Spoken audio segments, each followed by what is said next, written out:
They say every town has one moment when the mask finally slips. And tonight, on the Whitlock Estate cliffs, that moment arrived with a single whimper no one was supposed to hear. Victoria's diamond bracelet caught the sunset as she twisted the maid's wrist toward the ground, forcing her to kneel beside shattered crystal, while guests pretended the ocean breeze was suddenly interesting. Grayson didn't even pause his story about acquiring another company. He just tilted his head, smiled at the whimpering puppy, and swung his handcrafted loafer like he was kicking away an inconvenience instead of a breathing creature.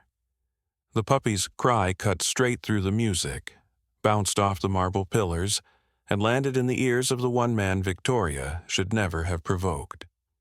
Ryan Caldwell wasn't on the guest list. He wasn't drinking. He wasn't smiling. He just watched from the shadows near the terrace archway, unreadable, like a storm waiting to decide where to strike. When the puppy hit the roses and Ava tried to crawl to him, Grayson lifted his foot for a second kick, and that was the exact instant Ryan's eyes changed. Not wide, not angry, just decided. What followed over the next 48 hours would flip this town inside out, expose hidden deals, crush a dynasty, and leave the billionaire begging on polished stone with the entire community watching. And the most shocking part? The puppy, the one they tried to break, would be the final witness. Before I take you into the moment everything snapped, tell me where you're watching from. Drop your city and hit subscribe. This is justice you don't want to miss. Late afternoon in Crest Haven, North Carolina, did not just feel hot, it felt personal. The air pressed down on the coastal town in a heavy, humid grip, turning every breath into a small effort. Down below, ceiling fans groaned above porches, and kids chased each other through sprinklers. Up on the bluff, the Whitlock estate pretended weather was something that happened to other people. The mansion's white columns glared against the sky, framed by lawns cut so short they looked painted on. Geometric hedges lined the drive in rigid angles, marching toward a terrace that stared straight out over the Atlantic. Ryan Caldwell stepped from the side entry and let his eyes move, slow and unremarkable, across the property. 34, lean and calm. He wore a dark shirt tucked over a plain belt, sleeves pushed to his forearms.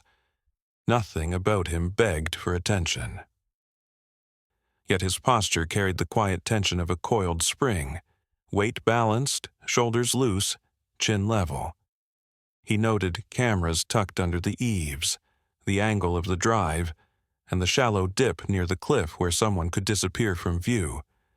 Years spent clearing compounds had left a voice in his head that never really shut up. Beside him, Colonel Hayes tugged at his tie as if it were a mistake he could not quite take back. The older man's jaw still carried that familiar military set, even in a Navy suit. You'd think a man trying to close a defense contract would go small and quiet, Hayes muttered, voice low. Instead, we get a coronation. Ryan's mouth tilted at one corner. Grayson Whitlock doesn't do quiet, he said. He does spectacles, big house, big party, big promises. He does leverage, Hayes replied. That bottling plant of his sits on federal land. Those water rights cross 3 districts. He's got half the town's jobs and more than half the local politicians in his pocket. People above my pay grade want him cooperative for the next few months. We're here to make sure nothing spooks anyone. They walked along the gravel path, shoes crunching softly, while workers hurried past carrying linens and glassware. The air smelt like cut grass, salt, and just a hint of chemicals from the treated lawns. Somewhere beyond the hedges, a generator hummed under the test pulse of music from rented speakers. Ryan logged distances, checked sight lines, and marked the narrow service lane that wound back to staff parking. He liked knowing where people could run when things went bad. He liked knowing where they could not.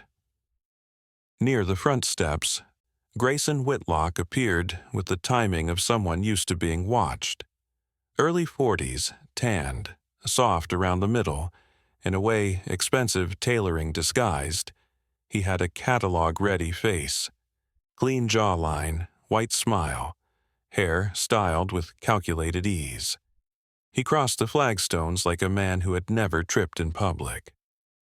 "Colonel Hayes," he called, spreading his arms. "You made it." I was beginning to think Washington had forgotten the road to civilization. Hayes gave him a polite half-smile and took his hand. "Traffic near base," he said smoothly. "Appreciate the invitation, Mr. Whitlock. This is Ryan Caldwell, my security consultant. Former teams." Grayson's gaze flicked to Ryan, assessing him the way he might appraise a vehicle. Condition, usefulness, resale value. "Former, huh?" he said. "Good. It means you know how to keep things calm without turning this into a movie set. Investors scare easy." His grip was warm and soft, his eyes never quite matching the smile. Ryan held his hand just long enough to be respectful, then let go. "My job is to make sure tonight stays uneventful," Ryan said. "Let's hope the universe cooperates," Grayson replied, already turning toward a group gathering near the bar. "We've got senators coming, board members who think this balcony is the center of the world, and more cameras than a red carpet premiere. Tonight is about confidence. Everything else is paperwork." Victoria joined him as if cued by music. Her dress caught the light with every step, clinging without ever seeming tight, hair styled in waves that did not dare frizz despite the humidity. She laughed at something one of the donors said, a high, brittle sound that somehow cut through both the music and the murmur of conversation. When her gaze brushed over Hayes and Ryan, it paused for exactly half a heartbeat, measuring rank and purpose, then slid away with a polite smile. To her, they existed somewhere between furniture and insurance policy. Inside, past the swinging kitchen doors, a different world labored to keep the illusion running. Stainless steel counters steamed under the weight of pans, voices bounced off tile, and the smell of garlic and butter fought with bleach. In the middle of this, Ava pushed through a narrow gap with a tray of glasses balanced on one hand. 22 and slight, in an oversized black and white uniform, she moved with the practice of someone who had learnt to be fast, silent, and forgettable. Her dark hair sat pinned in a bun that had already started to loosen, sending strands to frame a face that would have been striking if exhaustion had not softened the edges. Bruised violet shadows rested beneath her eyes, faint but stubborn. They came from early mornings, double shifts, and nights spent worrying about a vet bill she could not afford. The collar of her shirt chafed against her neck. The name tag sat crooked, pressed onto fabric that had seen too many washes. Most guests would never read it. Most had never noticed that the same girl cleared their plates, filled their glasses, and vanished before anyone could remember her. At the end of the service hall, past the laundry room and a humming ice machine, a narrow storage space held mismatched chairs, old decorations, and one cardboard box tucked beneath a wire rack. Ranger waited there. 4 months old, with paws too big for his growing body, he had a coat streaked with russet and charcoal, and a tail that moved like it had never learnt the meaning of caution. When Ava had slipped in earlier, he had lifted his head the instant her steps touched the concrete, ears pricking, nose working the air. She had knelt beside the box, fingers slipping through a tear in the cardboard to scratch under his chin. "Hey, pequeño," she had whispered, words barely louder than the buzz of the overhead light. "Just a few more hours. If tonight goes well, I can pay the bill. Maybe even find us somewhere that doesn't smell like bleach." Ranger had licked her wrist, catching the taste of dish soap and citrus cleaner, then nudged her with his nose when she started to pull away. Leaving him hidden there, between vases and old tablecloths, felt like leaving a piece of herself. Now, as she shouldered open the door that led back toward the terrace, the tray dug into the muscles in her arm. Laughter rolled in from outside, mixing with clinking glass and the distant rush of waves hitting rock. Ava inhaled once, squared her shoulders, and stepped into the soft light where servers became part of the scenery. The night felt heavy with unspoken warning. Ava felt the tray shiver in her hands, and knew, too late, that something was wrong. The terrace at the Whitlock estate pulsed with music and talk. Heat from the late Cresthaven afternoon clung to the marble and glass, making the air feel thick, almost wet. Donors crowded the bar, laughing at Grayson's stories, pretending not to notice the servants slipping around them with practiced silence. Ava moved along the edge of the crowd, head down, balancing a silver tray loaded with red wine. Her fingers were numb from hours of carrying glass, but she held on. One more round, she told herself. One more hour.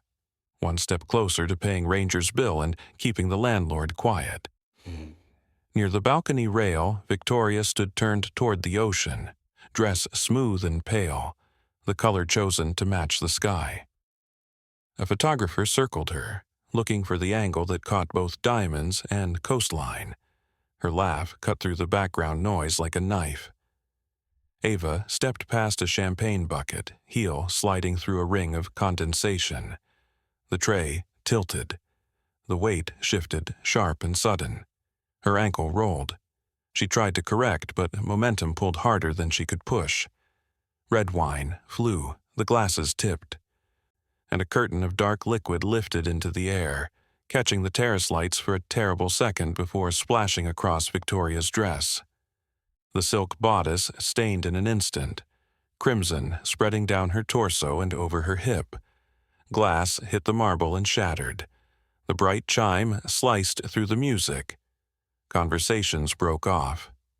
Heads turned. Ava dropped to her knees among the shards. Her hands stung where slivers bit into her skin.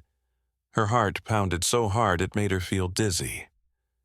A single drop of wine clung to Victoria's lashes before sliding down her cheek. It would have looked like a tear if her eyes hadn't gone so cold. "You ruined it," Victoria said. Her voice was low, steady, and somehow louder than the speakers. "Do you have any idea what this dress costs?" "I'm so sorry, Mrs. Whitlock." "I can—" The slap hit her before the sentence could finish. Victoria's palm cracked across her face, snapping her head sideways. Heat exploded over Ava's cheekbone. Her vision swam. Somewhere nearby, someone gasped. Nobody stepped in. The empty tray clattered against the stone and lay there, spinning slowly, then still. "You're done," Victoria hissed. "Get off my husband's property, right now. You're fired, and you are not being paid for tonight. Consider that the price of your mistake." Over time, rent, medicine, food, every number Ava had lined up in her mind like soldiers scattered in panic. She pressed her bleeding palm flat against the floor to steady herself, but the ground felt like it was sliding in all directions at once. Down the service hallway, behind a half-shut storage door, Ranger heard the slap.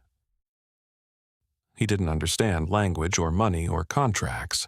He understood impact. He understood the choked sound that followed, the sound his girl made when she hurt and tried not to cry. That was enough. He nosed the door open and squeezed through, claws scratching concrete. Light and music hit him at once, but her scent cut through everything. He bounded down the corridor, paws slipping on the smooth tile, then burst onto the terrace, tail straight, ears pricked. Guests flinched as the 4-month-old pup darted between their legs, but Ranger never slowed. He saw Ava on the floor, one hand to her face, eyes wide and wet. He planted himself in front of her, paws spread, small body squared toward Victoria. His lips pulled back in a shaky growl. It was thin and high, but it was still a warning. A few people laughed nervously. Someone muttered about health codes. Victoria recoiled as if filth had been dropped at her feet. "Oh, perfect," she snapped. "Now there's a mutt up here. Grayson, why is there an animal on my terrace?" Grayson turned from his conversation, annoyance tugging his mouth until he saw the scene. The maid, the ruined dress, the shaking dog. The annoyance twisted into something close to delight. "Because some people can't follow basic rules," he said. "We said no pets on the property. That wasn't hard." Ranger's growl deepened when he stepped closer. The fur along his spine rose. His tail went stiff. Ava reached for him with trembling fingers. "Ranger, no," she whispered. "Please, baby, go back. It's okay." Grayson moved without hesitation. He drew back his leg and drove his loafer into the puppy's ribs. The kick lifted Ranger off the stone. A high, broken yelp tore out of his chest as his small body flew into the line of rose bushes at the edge of the terrace, disappearing in a spray of petals. Ava screamed. The sound ripped out of her on its own, raw and full. She threw herself toward the bushes on her knees, but Grayson stepped in front of her, blocking the way with casual ease. "Stay down," he said, voice low and calm, as if correcting a child. "Maybe now you'll remember where you belong, you and that animal." He shifted his weight, turning slightly, eyes fixed on the crushed roses where the puppy lay hidden. "Grayson," someone whispered, but nobody moved. He drew his foot back for a second kick. He never landed it. Ryan had been standing near a stone column, watching, hands at his sides, face unreadable. When the kick came, something in his posture changed. The coiled stillness snapped into motion. One heartbeat, he was at the edge of the crowd. The next, he was between Grayson and the bushes. His hand shot out and caught Grayson's ankle mid-swing. The kick stopped cold. Grayson lurched, throwing his arms out to keep from falling. "I'd rethink that," Ryan said. He didn't shout, he didn't need to. The even tone carried farther than a yell would have. Grayson tried to yank his leg back. Ryan twisted just enough. Pain jumped up through tendon and bone. Grayson sucked in a sharp breath. Ryan stepped in, folding the leg, catching his wrist, and turning his body with practiced ease. In one smooth movement, he locked the joint and dragged Grayson's center of balance down, so that one wrong push would send him to the marble. Grayson froze. It wasn't pride, it was calculation. He could feel the power in the hold and the eyes on his back. At the edges of the terrace, phones rose, little cameras quietly recording. Ryan leaned in close, head turned toward Grayson's ear. From a distance, it could have looked like a secret. "You just used your one free mistake," he murmured. "You touch that dog or that woman again, and I will put you on this floor so fast you'll still be pretending you're in charge when you start begging." Grayson tried to laugh and failed. The sound stuck in his throat when Ryan adjusted his grip a fraction. Sweat broke along his hairline. Across the terrace, Colonel Hayes stepped forward, tie slightly loosened, eyes sharp. "Ryan," he said, voice steady. "We're done here." Ryan held the lock long enough for the warning to settle in, then released. Grayson stumbled, catching himself on a chair, jaw tight, expression burning. Ryan turned away from him without another word and crouched at the rose bushes. Ranger lay half hidden among crushed stems and scattered petals, sides shuddering with each breath. When Ryan's shadow fell over him, the puppy whimpered and tried to crawl toward the sound of Ava's voice. "Easy, little warrior," Ryan said softly. "I've got you." He slid his arms under the small body with careful hands. fingers checking ribs, one palm supporting the neck. Ranger's heart hammered against his chest, but the dog didn't fight. He only pressed in and shook. Ava pushed herself upright, one hand on her swollen cheek. When Ryan stood with the puppy against his chest, she looked up at him, eyes shining. I can't just leave," she whispered. "They'll say I ran. They'll say it was my fault." "You're leaving," Ryan said. "Right now." He glanced at Hayes. The colonel read every line of his face and gave a single, decisive nod. "Mr. Whitlock," Hayes called, letting his voice carry. "We won't take more of your time tonight.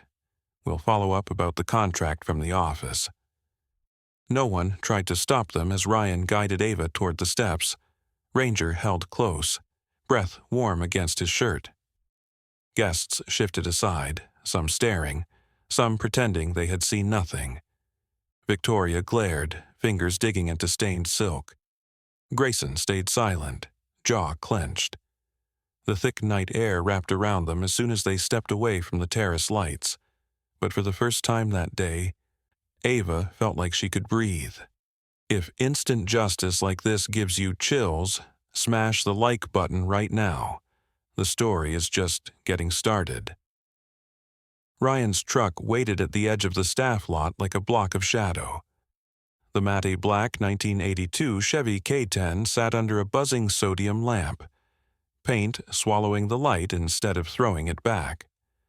When Ryan opened the door, warm air pushed out the familiar mix of worn leather, gun oil, and burnt coffee. The smell wrapped around him like a memory.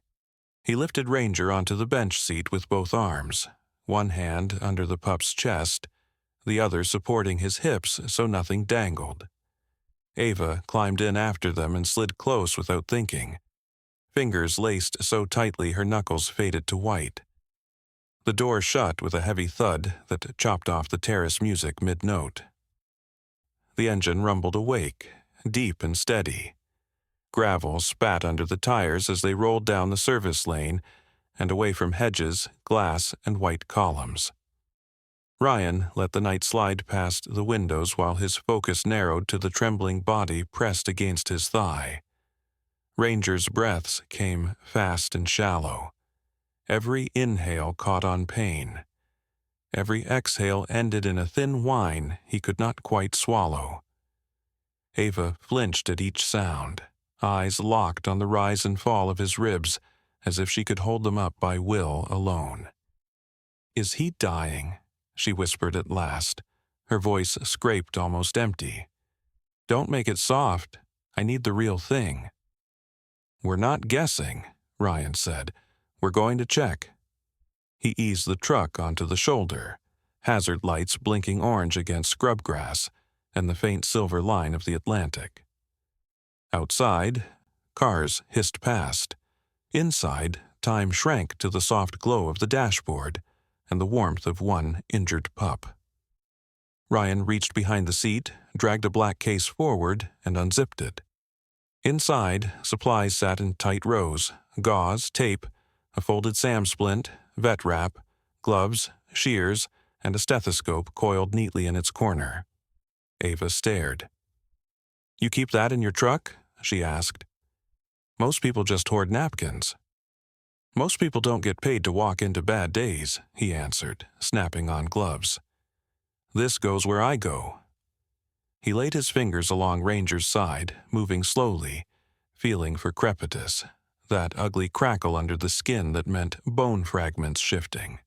The pup jerked, legs twitching, but there was no grinding, no strange movement under the fur. Swollen, yes. Tender, absolutely. Shattered, not yet. Ryan let out a breath through his nose. "That sounded like maybe good," Ava said, hanging on the pause. "Could be much worse," he said. "I'm not feeling broken ribs. Probably deep bruising, maybe a small crack. If we keep him still and breathing, he's got real odds." He slid the thin orange SAM splint under Ranger's torso, using it as a support board, spreading pressure along the chest and belly. Vet wrap unrolled in his hands. He wound it in firm, even layers, snug enough to limit motion, loose enough to let lungs work. Ranger whined once, then sagged into the improvised cradle, eyes half closed but tracking Ava when she murmured his name. "He's shaking," she breathed. "Is that his body giving up?" "That's shock," Ryan said, his system screaming that everything hurts. "Our job is to cushion and calm until his brain stops yelling." Her laugh came out crooked and wet. "You won't get calm from me," she said. "I'm stitched together with stress and caffeine." "Then he'll borrow mine," Ryan replied. He slid the stethoscope under the wrap and listened. Heartbeat, fast but steady. Breath, rough yet clean. No wet gurgle, no dead silence where air should be. He moved the disc to both sides, counted, then sat back a fraction. "He's tough," Ryan said, "and toughness is helping him right now." Some tension drained from Ava's shoulders. She sagged against the seat, still watching every breath like a hawk. "He's tougher than me," she murmured. "Always has been."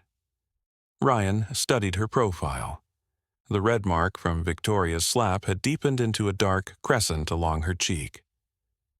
The stiff uniform sat on her like armor that didn't fit. "How long has he been yours?" he asked. "About 3 months," she said. "Feels like my whole life crammed into 90 days.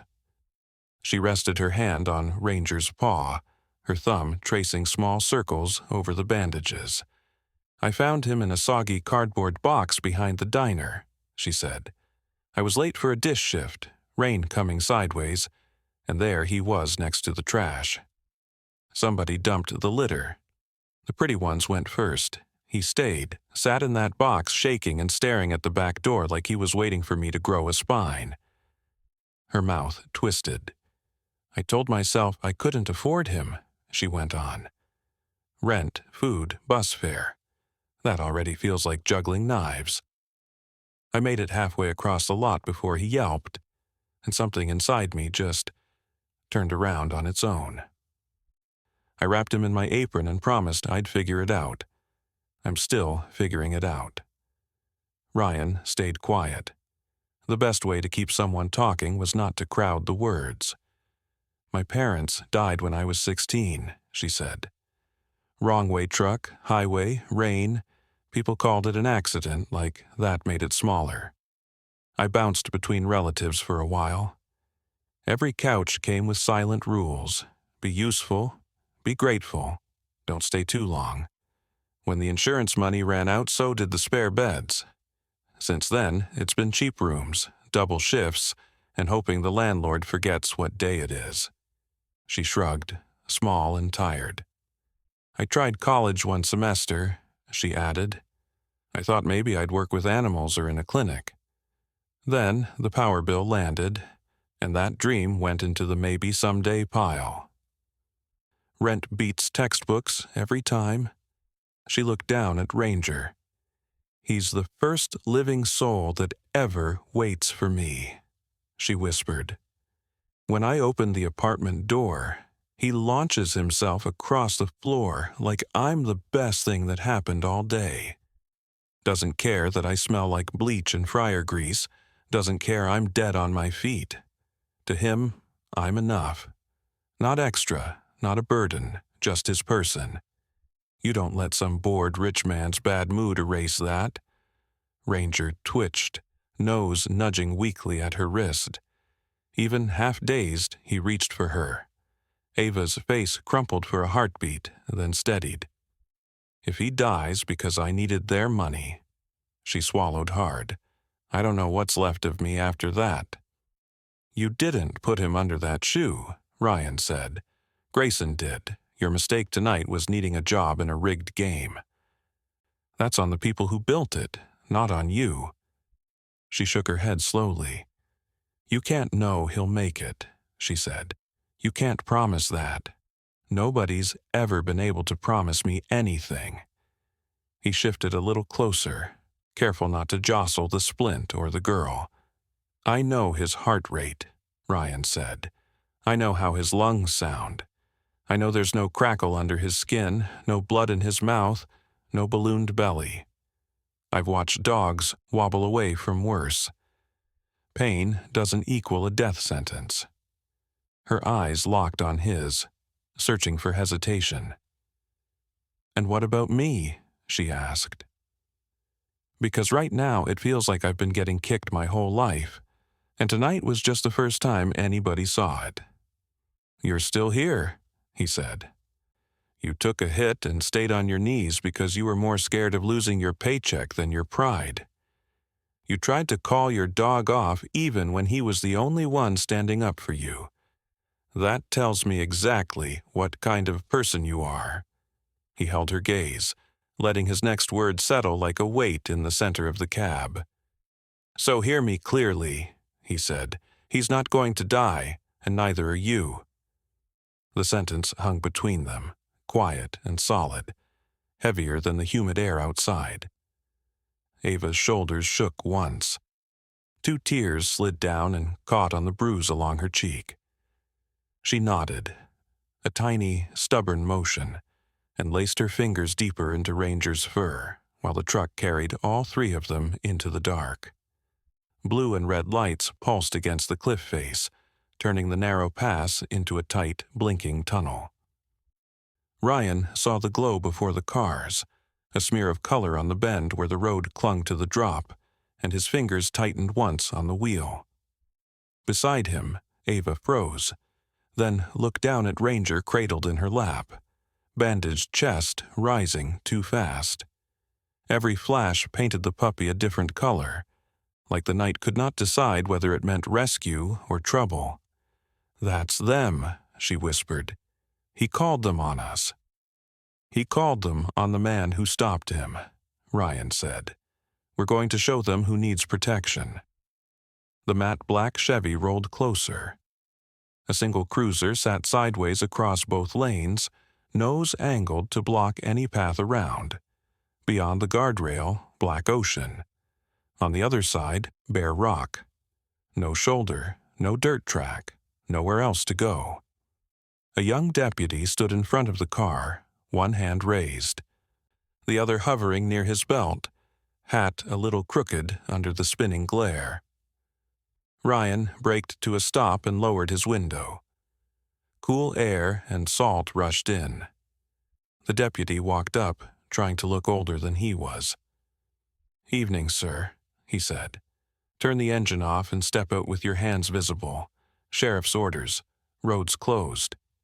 "Evening, deputy," Ryan replied. "What's the stop for?" "We received a report of an assault at the Whitlock estate," the young man said. "Caller claims a male guest attacked him during a disturbance and fled in a black pickup. Your truck matches. I've been told to detain anyone inside until the sheriff gets here." Alpha's grip tightened on Ranger. The pup whimpered and tried to lift his head. The deputy's eyes flicked to the sound, then back to Ryan. "So, he mentioned a disturbance," Ryan said, but skipped the parts where he slapped a maid and kicked her dog into a hedge. "Sir, I just follow procedure," the deputy answered. "I can't let you pass." Sheriff O'Leary was clear. "Deputy?" Ryan asked. "Callahan," he said. "Deputy Callahan," Ryan repeated, voice dropping into a measured, calm cadence. "I'm going to switch the truck off and step out slow. While I do, you look at who you're actually holding on this cliff." He turned the key. The engine died, leaving the quiet tick of cooling metal and the dull roar of waves below. Ryan opened the door and climbed out, hands open, fingers spread, moving like someone with zero interest in making anybody nervous. "Start with the passenger," he said. "She's 22. Your caller's wife put that mark on her face. Your caller put his shoe into her 4-month-old dog. I wrapped that animal in your county while donors watched and said nothing." Callahan looked past him to the cab. Ava's cheek already bloomed dark, eyes wide and shiny. Ranger trembled in her arms, bandages snug around his chest. The deputy's jaw clenched, but orders still held him. "I don't like it," he said quietly, "but I've got my instructions. Sheriff said block the pass and hold you till he arrives. That's the job." The rear door opened. Colonel Hayes stepped out, straightening his jacket once. Even under the strobes, his bearing did half the talking. "Deputy Callahan," he said, stopping where the lights hit him. "Colonel Samuel Hayes, United States Army. The man you're addressing is Ryan Caldwell, formerly attached to a Special Operations Unit. The caller up the hill assaulted that young woman and her dog." My consultant stopped him and walked them out. Callahan swallowed. "Sir, with respect, I still answer to Sheriff O'Leary," he said. "This roadblock is under his name. I can't wave anyone through on a handshake." "Good," Hayes said. "Then let's ask him together." He pulled out his phone, scrolled, and pressed a number. "Mike," he said when the call picked up. "Sam Hayes. I'm standing on your coastal pass in front of a cruiser you put in my way because Grayson Whitlock screamed assault the second somebody told him no. I have the girl he slapped, the dog he kicked, and the operator who kept it from getting worse. Your deputy is doing his job. Now you need to do yours." He listened, face unreadable, then continued. "Here's the choice. You treat this as the billionaire's hurt feelings, or you treat it as what it is, a worker and an animal hurt on his property. If you pick the first version, you're inviting paperwork and press. If you pick the second, you tell your man to let us through and you talk to me in daylight." Hayes held the phone out. "Sheriff wants you, deputy," he said. Callahan took it, turning half away out of habit. "Yes, sir. This is Callahan. No, sir. They've been calm. The girl's injured, yes. Dog's alive, but looks rough. No, sir. No weapons drawn. Understood." When he handed the phone back, his shoulders had dropped a fraction. "Sheriff says you're clear to continue," he said. "He apologizes for the trouble and asks that any further contact about tonight go through his office instead of donors." "Apology accepted," Hayes said. "And deputy, don't let anyone rent your badge. It's meant for people like her, not for men like him." A flush climbed along Callahan's neck. He stepped toward the cab again, softer now. "Ma'am," he said to Ava, "I'm sorry for what you went through. I hope your dog makes it." Ava met his eyes, surprised he addressed her at all, then nodded. "Me too," she said. Ranger's tail tapped once against her arm, weak but stubborn. The deputy jogged back to the cruiser, climbed in, and backed the car just far enough to open a lane. The same lights kept spinning, but now they framed a way forward instead of a wall. Ryan slid behind the wheel, started the engine, and eased the truck past. As they rolled by, Callahan lifted 2 fingers in a small, almost shy salute. "What just happened?" Ava asked, once the cruiser vanished around the bend behind them. "Your boss tried to turn the system into another weapon," Ryan said. "Tonight it remembered it was supposed to be a shield." She looked down at Ranger, then at him. "Do men like that ever really pay?" "They do when people stop looking away," he said. "Tonight a rookie on a dark road did exactly that." The pass widened ahead, trading blue and red for headlight white and open blacktop. Wind rushed past the cab, carrying the smell of salt and wet stone. For the first time since the terrace, the path did not feel like a dead end. Behind them, the lights shrank to pinpricks in the mirror, a reminder of how close fear had come to winning. Ahead, somewhere past the next curve, waited the ranch, a warm porch light, and a man willing to fight for a dog he had never met. The night was still dangerous, but it no longer belonged to Whitlock. For Ava, that shift felt like breathing. If you believe real men still stand for the defenseless, type honor in the comments before we continue. The road left the cliffs and fell into softer country, where the ocean wind lost its bite and turned into a steady, damp breath moving through marsh grass. Headlights picked out fence posts, weathered and leaning, then a wooden sign with hand-painted letters, Broken Anchor Ranch. Beyond it, a long drive curved between towering oaks that arched overhead, their branches weaving together until the truck slipped beneath a tunnel of leaves. The trees rose on either side like a wooden cathedral, trunks massive, roots gripping the earth as if nothing short of the world ending could move them. Gravel crackled under the Chevy's tires. Lightning flickered far inland, a pale pulse behind thickening clouds. At the end of the lane, a white Victorian farmhouse came into view, wraparound porch hugging every side, windows glowing with warm lamplight. Ryan eased the truck to a stop near the steps. The front door opened before he killed the engine. Mother Margaret stepped out with the certainty of someone who always knew when her boy was home, whether or not he had called. She was small and sturdy, with gray hair twisted into a loose knot and an apron still tied over a faded plaid shirt. Her eyes, sharp and bright, moved from the truck to the man climbing down from the driver's seat. Lines at the corners of her mouth softened. "You didn't say you were coming," she said, voice full and rich, more observation than complaint. "Didn't know I was," Ryan answered. Things changed fast. "They usually do when you're involved," she replied. Then her attention slid past him, landing on the cab. "Are you bringing trouble or family?" "Both," he said. Ava opened the passenger door, cradling Ranger against her chest. The pup gave a faint, exhausted whine.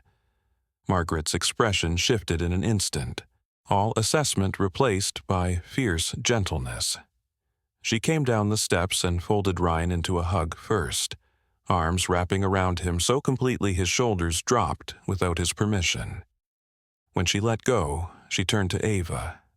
"You must be frozen," Margaret said. "Come here, sweetheart." Ava hesitated, unused to being called anything soft, then stepped closer. Margaret pulled her in with the same firm warmth, careful not to crush the dog between them. One hand resting lightly on the back of Ava's head, as if she had been doing it for years. "You're safe here," she said. "That one doesn't bring anyone to my porch unless they belong." Ranger nosed weakly at Margaret's sleeve. She brushed his ear with her fingers.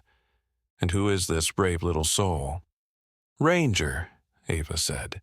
"He got hurt because he tried to protect me."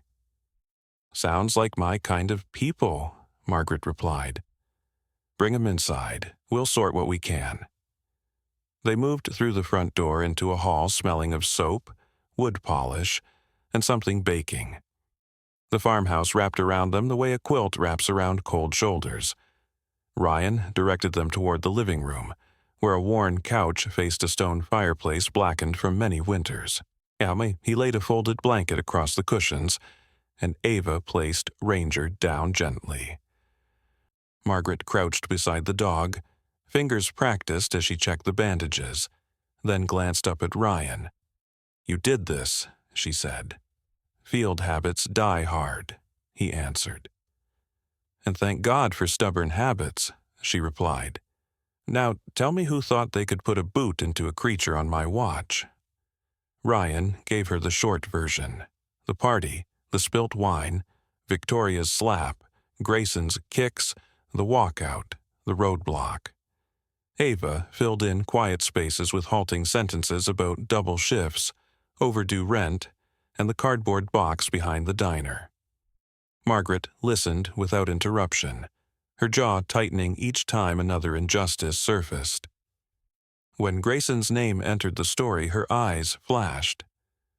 "Whitlock," she said slowly, like tasting something sour. "Of course it's him. Man's been circling this land for years like a vulture that learnt golf etiquette." Ava looked up. "He wants your place too? He wants everything under these hills," Margaret replied. Water rights specifically. The aquifer under this ranch feeds half the properties between here and town. He's been buying parcels, leaning on families, and jacking up taxes through friends at the courthouse. Calls it a future resort, with 18 holes hugging the cliff, villas, and artificial lakes. You know what resorts need, control over where the water goes. He gobbles up every share he can find, then squeezes anyone who refuses to sell. Last month, he offered me a number so big I had to sit down. When I laughed, he said the state might declare eminent domain for economic development. I told him the only thing developing if he pushed that line would be my temper. Ryan leaned against the doorway, arms folded loosely. So, this isn't just about a bruised ego, he said. It's about shutting up the people who stand in his way. Margaret nodded. You humiliate a maid, hurt her dog, and scare every server watching. Message received, fall in line or bleed. He thinks that fear will trickle out into every kitchen, every shift, every rental room. He didn't count on you standing between his shoe and that pup. Ranger shifted, letting out a low, strained sound. Lightning flashed closer now, distant rumble rolling in behind. The wind picked up outside, leaves in the oak grove scraping together like restless hands. Ava stroked the dog's head. He's quieter, she whispered. Is that a good thing? Sometimes, Margaret said, but not always. The pup suddenly stiffened beneath her fingers. His body went rigid, legs stretching straight, eyes going glassy. A harsh, choked grunt forced past his throat as his jaw clamped. His paws paddled at the air without control. Ranger? Ava cried. Ranger, no, please. Margaret moved faster than her age suggested, one hand sliding under the pup's head to cushion it, the other gently turning his body so he lay on his side. Seizure, she said, voice steady. Probably from swelling in the brain. We saw it in barn cats that took hits from car bumpers. Keep your hands away from his mouth. He won't swallow his tongue, but he might bite yours by accident. Ava hovered, shaking. Is he dying? Not if we give him a fighting chance, Margaret said. Ranger's limbs jerked, claws scraping the blanket. The episode lasted seconds that felt like an hour, then broke all at once, leaving him limp, chest heaving. His eyes fluttered, unfocused. We need a vet, Ryan said. Now. He's out on a calving call near the ridge tonight, Margaret replied. Storms rolling in fast. That bridge at Miller Creek floods early when the rain hits hard. If we're going this minute. Thunder cracked overhead, sharp enough to rattle the window panes. As if cued by the sound, the sky opened. Rain hammered the roof, sudden and violent, drumming on tin and shingle. The lights flickered once, twice, then went out, plunging the room into dim gray, shaped only by flashes from outside. Margaret straightened, already moving. Lanterns in the pantry, she said. Ryan, grab the big one and the old flashlight from the drawer by the sink. Ava, wrap Ranger in that blanket. Keep his head a little higher than his spine. We're not letting some rich fool's tantrum finish what he started. Ryan crossed the dark kitchen by memory, hand grazing counters until he found metal and glass.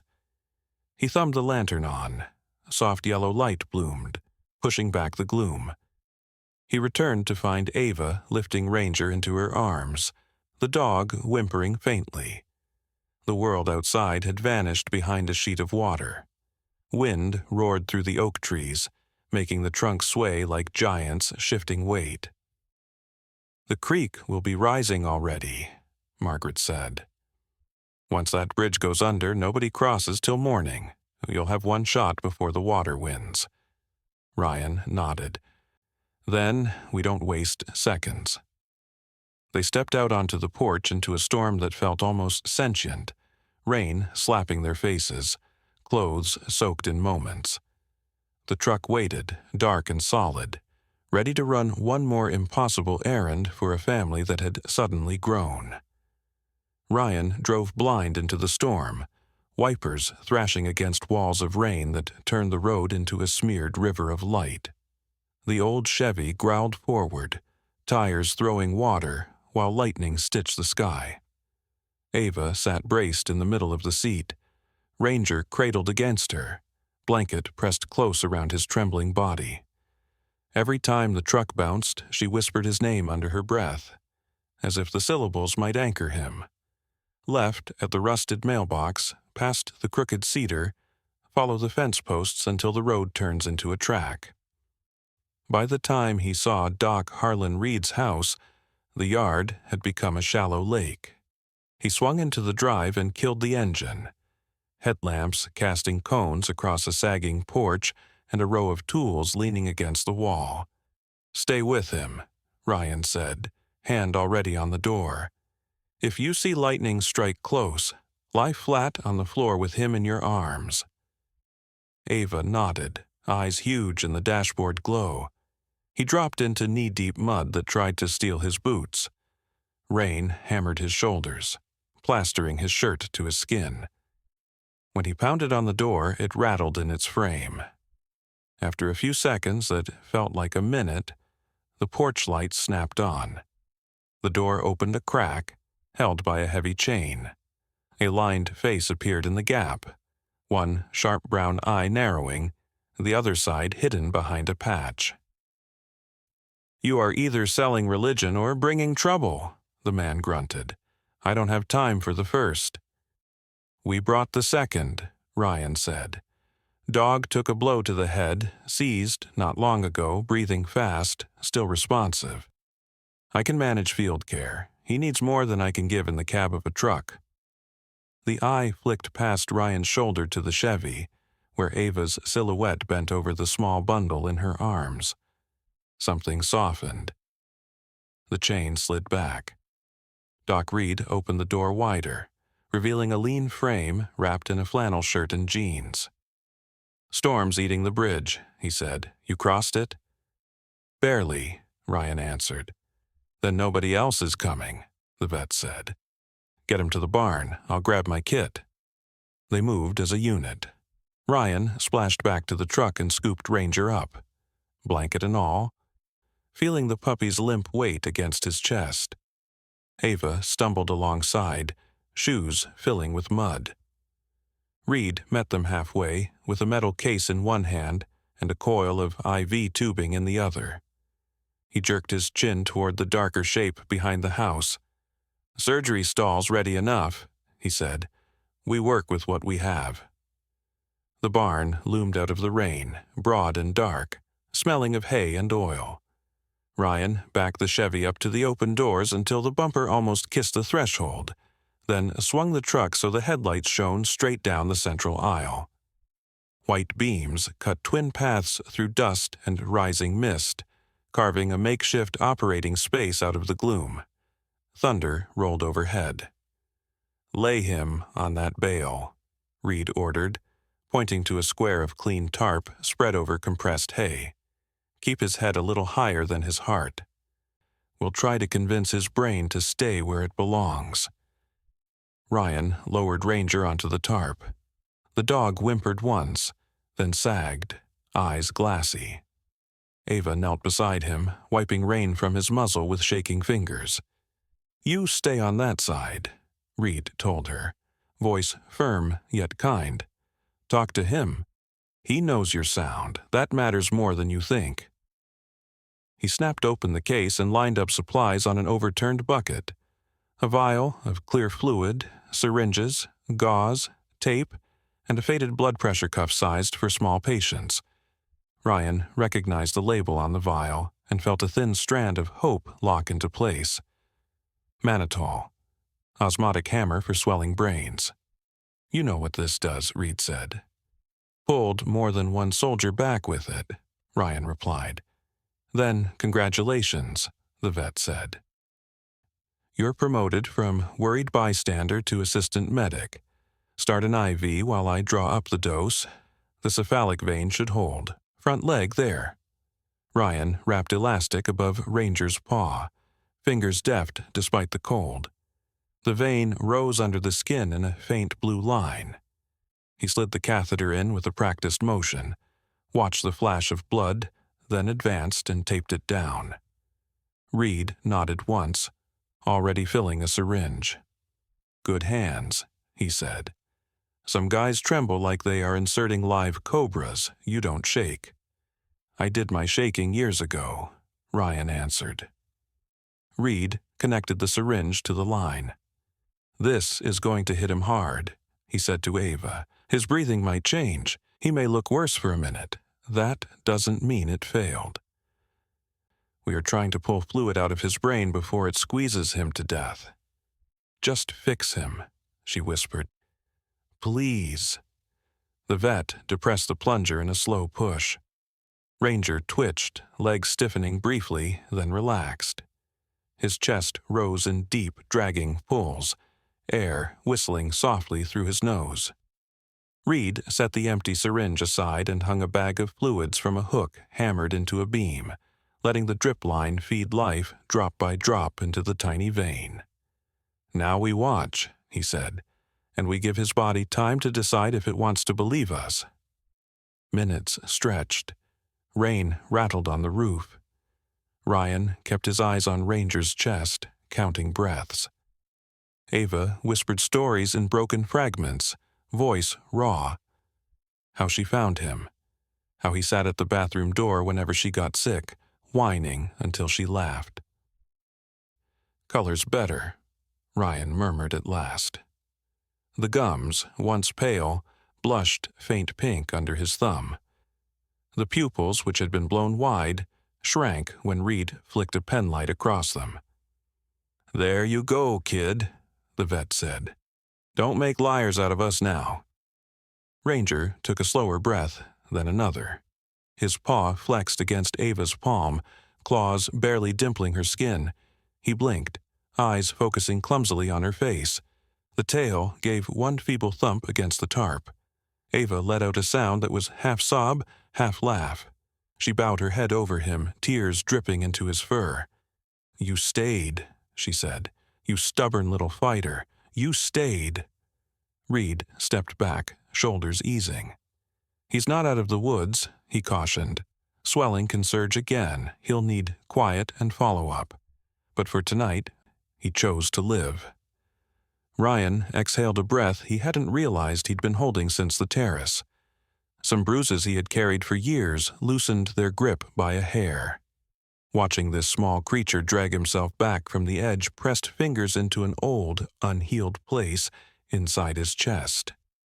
He glanced at Ava, at the way she clung to Ranger as if the world had finally handed something back instead of always taking. Tonight, in this barn, they all chose hope over fear, together at last.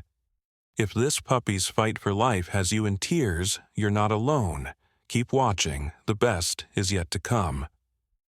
Days at Broken Anchor Ranch fell into a rhythm that felt like borrowed time, finally paying Ava back. Each morning, mist clung to the pasture, and Ryan quietly turned the yard into a school for both girl and dog. He started with Ranger, because structure was medicine too. "Discipline tells him the world has rules again," he said, a rope leash resting in his palm. "Rules are how fear shrinks." He walked the pup through sit, stay, heel, down, and leave it. Ranger's chest still ached, yet his eyes brightened whenever he got it right, tail tapping at each word of praise. At first, Ava stayed back on the porch steps, arms locked around her knees. "He listens to you," she said. "I'm still the girl who drops things." Ryan shook his head. "You're the only person he trusted when the world threw him away," he replied. "That makes you his anchor." He pressed the leash into her hand. Feet apart, shoulders level, eyes up. "If you don't believe your own orders, neither will he." The first time she called Ranger to heel, the word came out thin. The second time, it carried steel. Ranger trotted to her side like that had always been his place. Her voice shifted from apology to command. One moonless night, when crickets fell strangely quiet, Ava woke to a faint metallic clink near the back fence. Old instincts told her to stay down and let the world roll over her again. The memory of drills and talks over coffee pushed her upright. She slid into boots, grabbed the big flashlight, and stepped into the dark with Ranger padding beside her, nose working the wind. The sound came again at the waterline, followed by a muttered curse. Two silhouettes hunched by the pipe that fed the pasture, a pickup idling on the road with its lights off. She knew whose name had sent them. Her heart pounded, but the script was already written. She snapped the flashlight on and sliced a hard beam across their backs. "Step away from that pipe," she called. "Hands up. You're trespassing, and the sheriff already knows Whitlock's been sniffing around." One man jolted. The other squinted into the glare. "Relax," he said. "Just checking a flow issue, Mr. Grayson." He bit off the rest, realizing he had handed her the connection. Ranger planted himself at Ava's ankle, a low growl rumbling from his chest. "You can explain flow issues to Deputy Callahan," she answered. "Back away, take your truck, and be grateful I'm letting you leave dry." Something in her stance, feet set, shoulders squared, light unwavering, told them she meant it. They retreated, climbed into the pickup, and peeled out, gravel spraying. Ava stood shaking, but she did not lower the beam until taillights vanished. When she turned back, Ryan waited near the porch. "You didn't need me," he said. "That's what courage looks like. Fear still there, but you went anyway." The next morning, the press arrived wearing polished shoes. A black sedan climbed the drive and stopped with precise ease. A man stepped out, a briefcase in one hand, an envelope in the other. "Ms. Margaret Caldwell?" he called. "Counsel for Whitlock Holdings. I'm here with notice regarding unlawful diversion of water from assets controlled by my client. You have 24 hours to respond before we pursue emergency seizure." On the porch, Margaret wiped her hands on her apron and took the papers. "So, now I'm stealing what flows out of my own ground," she said. The lawyer shrugged.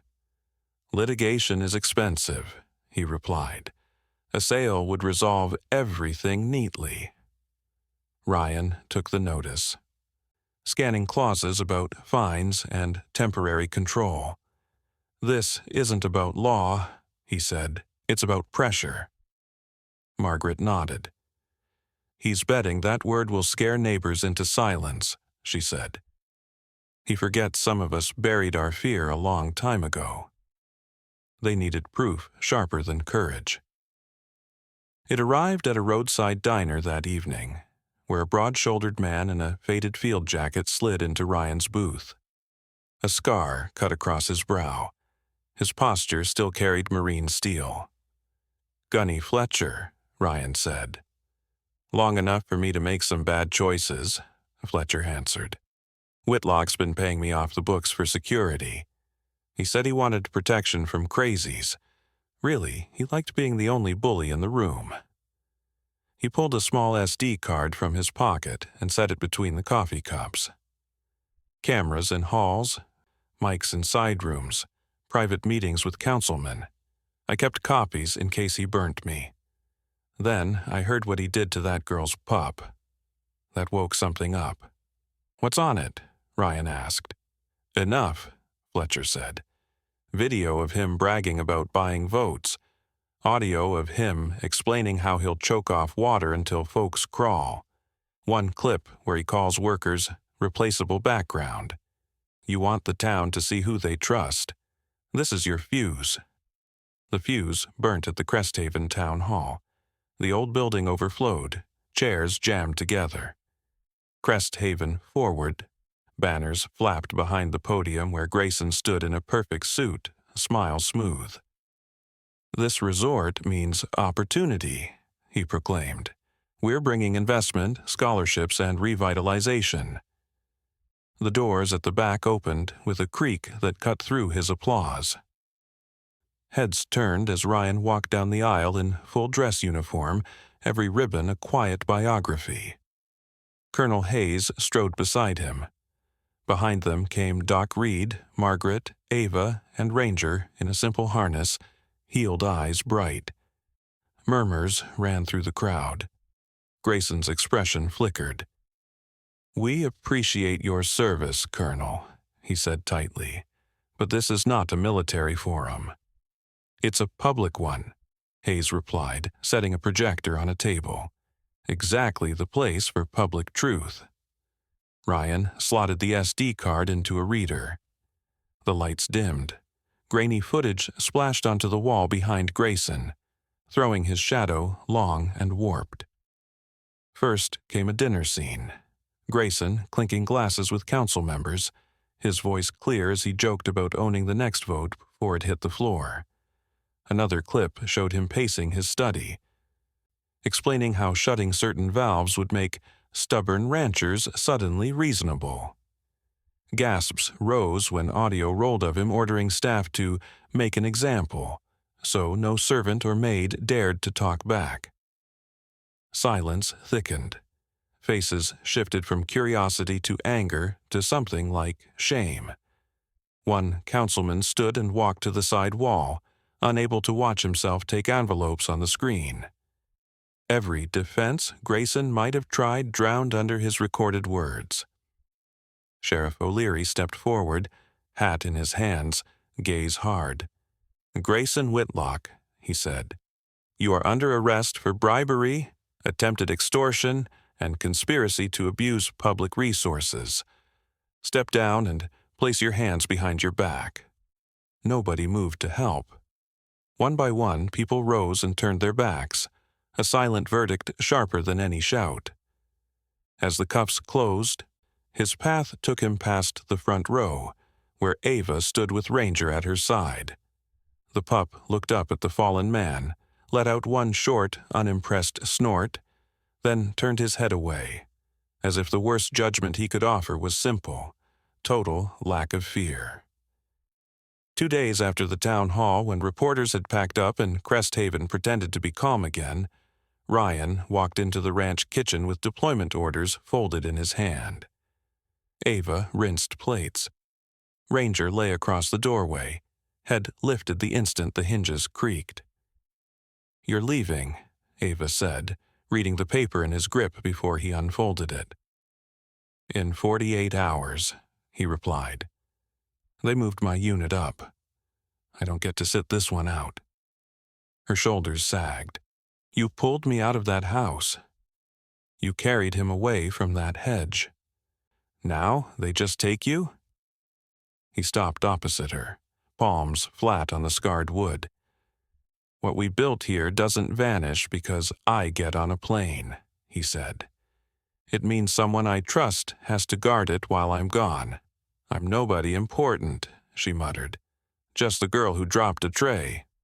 "You're the woman who told hired thugs to back off the fence and made a crooked town watch the truth," he answered.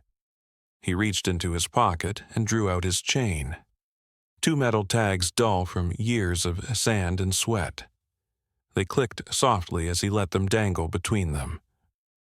"These have been on my chest since I was 19, he said. "Helicopters, firefights, hospital ceilings, they were there for all of it. They're the closest thing I own to a map of where God dragged me through alive. They don't belong with a duffel anymore. They belong with family." She swallowed. "You mean your mother?" "I mean everyone who pulled me home when I didn't know I was lost," he said. "That includes her. It includes you. And that dog who keeps stealing my side of the bed." He stepped around the table and placed the chain over her head. The cold metal rested against her collarbone. Ranger shoved his nose between them, tail thumping, as if approving the ceremony. "If fear ever tells you you're just background," Ryan said, tapping the tags once, "remember a man who has buried friends decided his lifeline was safest with you." Moisture blurred her vision, but she held his gaze.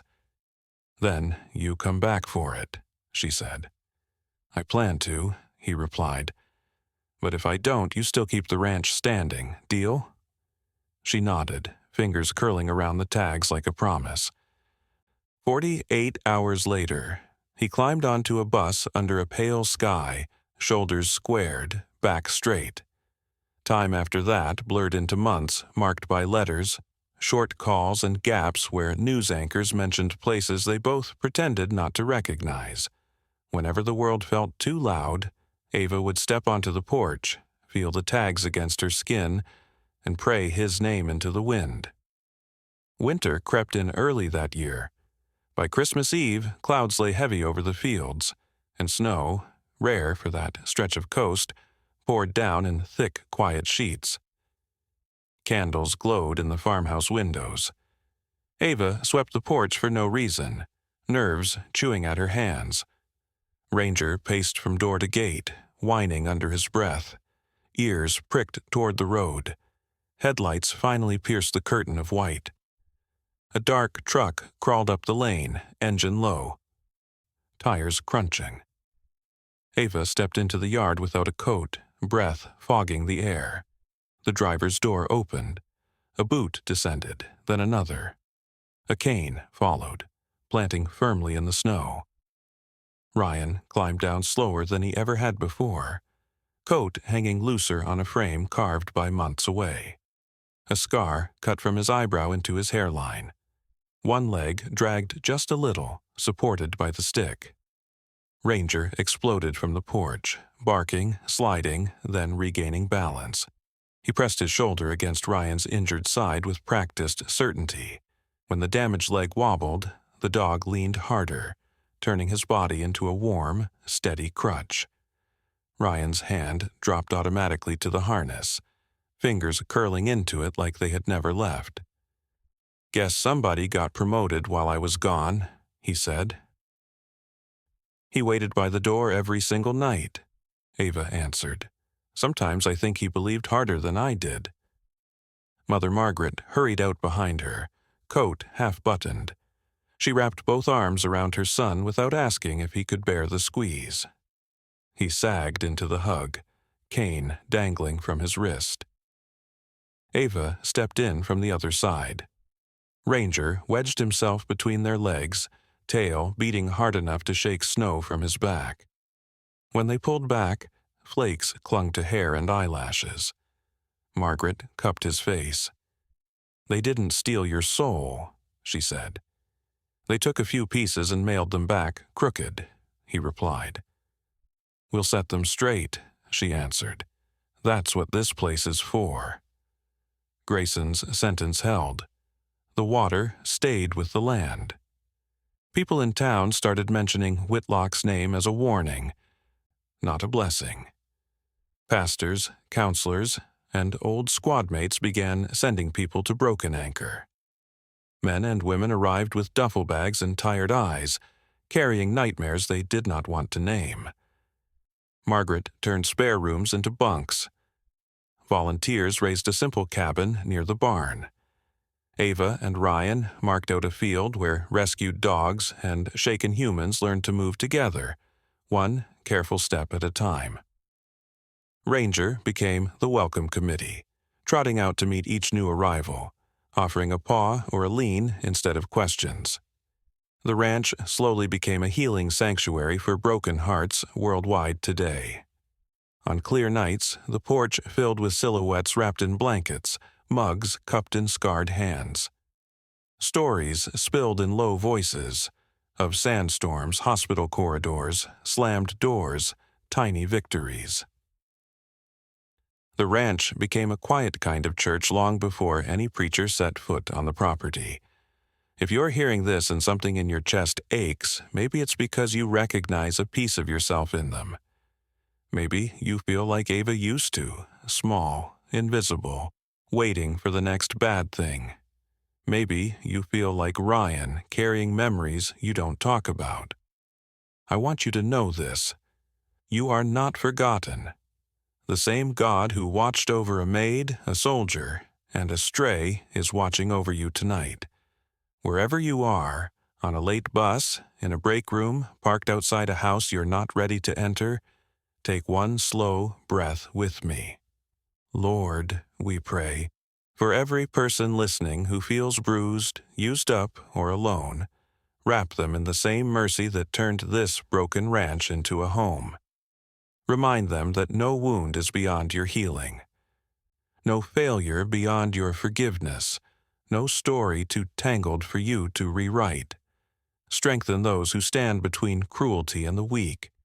Comfort the ones who wake up shaking. Give them people, places, and even animals that help them stand again. In Jesus' name, amen.